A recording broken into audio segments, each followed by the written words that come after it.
আসসালামু আলাইকুম ওরহমতুল্লাহ। সুপ্রিয় শিক্ষার্থীবৃন্দ, আশা করি তোমরা সবাই ভালো আছো। এই ভিডিওটা তৈরি করছি অষ্টম শ্রেণীর শিক্ষার্থীদের জন্য। 2024 সালের অষ্টম শ্রেণীর বাংলা বইয়ের ষষ্ঠ অধ্যায় 176 পৃষ্ঠার 6.3.1 নিয়ে আজকে আমরা আলোচনা করব। অষ্টম শ্রেণীর বাংলা ষষ্ঠ অধ্যায় সাহিত্য পড়ি সাহিত্য লেখি তৃতীয় পরিচ্ছেদে রয়েছে প্রবন্ধ।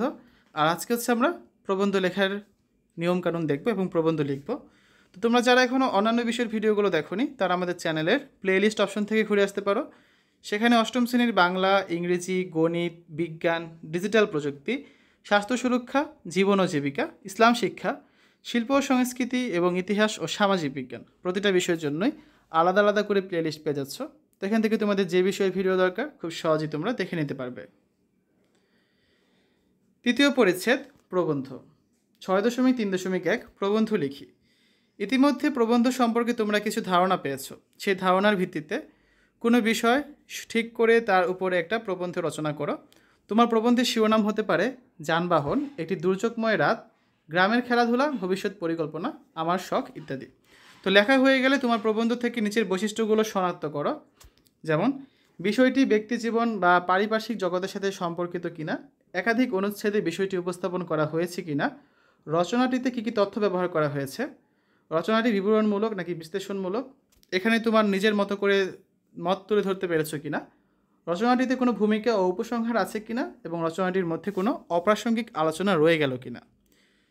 তো আসো শিক্ষার্থীরা, আমরা হচ্ছে এখন যানবাহন রচনাটা দেখব। যানবাহন বর্তমানে মানুষের জীবনকে সহজ ও গতিশীল করতে গুরুত্বপূর্ণ ভূমিকা রেখেছে যানবাহন। যোগাযোগ ক্ষেত্রে অভাবনীয় পরিবর্তনে মানুষের যাতায়াত যেমন সুবিধাজনক হয়েছে, তেমনি সময় ও অর্থ সাশ্রয় হয়েছে। আগে বেশিরভাগ মানুষ পায়ে হেঁটে চলাচল করতো বা বেশি হলে গরু বা ঘোড়ার গাড়িতে চড়ত। দূরপাল্লার যাত্রার ক্ষেত্রে অনাকাঙ্ক্ষিত দুর্ঘটনায় ভয় পেত। তাছাড়া যাতায়াত তখন খুবই সময় সাপেক্ষ ছিল, কিন্তু বর্তমানে বিজ্ঞানের আশীর্বাদে আমাদের যোগাযোগ ক্ষেত্রে অভূতপূর্ব উন্নয়ন সাধিত হয়েছে। এখন যাতায়াতের ক্ষেত্রে নৌপথে রয়েছে ইঞ্জিন চালিত নৌকা, স্টিমার, লঞ্চ, জাহাজ। আবার সড়ক পথে রয়েছে রিক্সা, বাস, ট্রাক, টেম্পু, লেগুনা ইত্যাদি। এছাড়া রেলপথে অত্যাধুনিক উন্নত মানের একাধিক ট্রেন, মেট্রো রেল এবং বিমানপথও সেবা প্রদান করা হয়ে থাকে। বর্তমানে পার্শ্ববর্তী জেলা কেন প্রতিবেশী দেশও ভ্রমণে যাওয়ার আগে ভাবতে হয় না। যানবাহন মানুষকে গতি দিয়েছে, সুন্দর ও আরামদায়ক সেবা প্রদান করে ব্যক্তিকে গন্তব্যস্থলে দ্রুত পৌঁছে দিচ্ছে। যানবাহন মানুষের জন্য আশীর্বাদ স্বরূপ হলেও এর অপব্যবহারে মানুষের দুর্ভোগের কমতি থাকে না। পুরনো ইঞ্জিন এবং তা থেকে নির্গত অত্যাধিক কালো ধোঁয়া পরিবেশকে দূষিত করে, শব্দ দূষণ ও বায়ু দূষণ সৃষ্টি করে।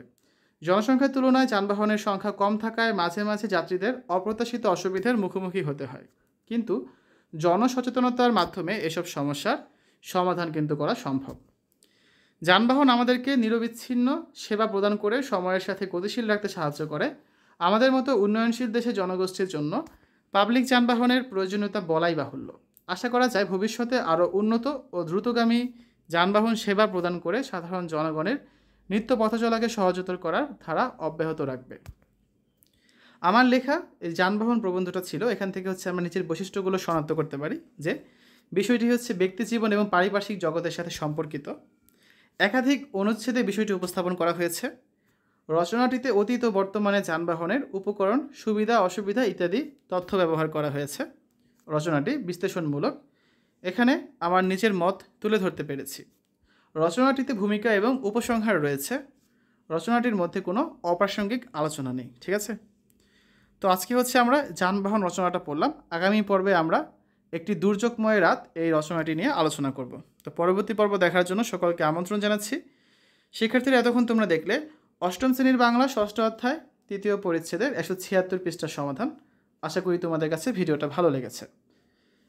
তো আজ এখানে বিদায় নিচ্ছি। আল্লাহ হাফেজ।